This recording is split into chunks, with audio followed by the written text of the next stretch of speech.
के अंतिम मुलाकात बा। काहे? काहे कि हमार शादी होखे वाला बा।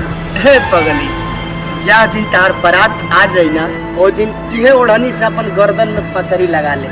अब बारात तो गांव के तार बहरिए से लौट के जाए।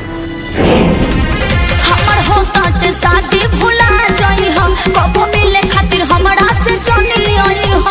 ना ना ना हम आई। हमर होता ते शादी भुला जाई हम, कबो मिले खातिर हमरा से जानी आई हम। जान जाई सोभे जगह साई हो जाइए जानू, जान जाई सोभे जगह साई हो जाइए कि तोहरा ओढ़नी से फसरी लगाई बहो। बारात गाँव के बहरे से जाई कि तहरा दुआरे बजान देवे आई बहो। खाली उल्टा बोले लो। बारात गाँव के बहरे से जाई।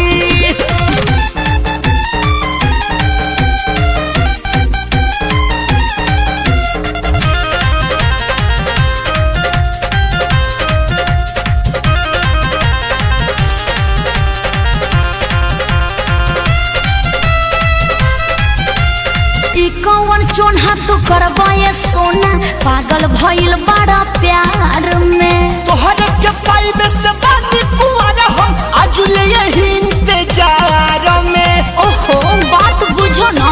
ना ना कौन चोन्हा तू करबाए सोना, पागल भइल बड़ा प्यार में। तोहरे के पाई में से बानी कुआरा हम आजुले यही इंतजार में।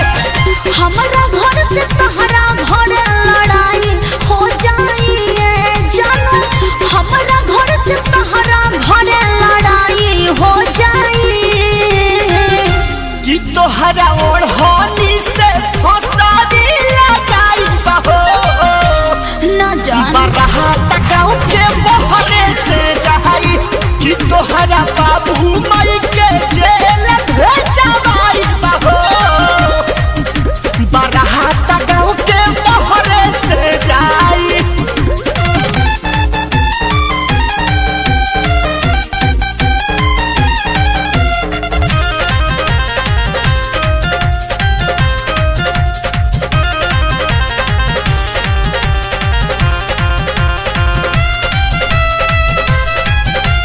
प्यार अमर बाटे दिल के भीतरिया, तोहरा के नाही भूल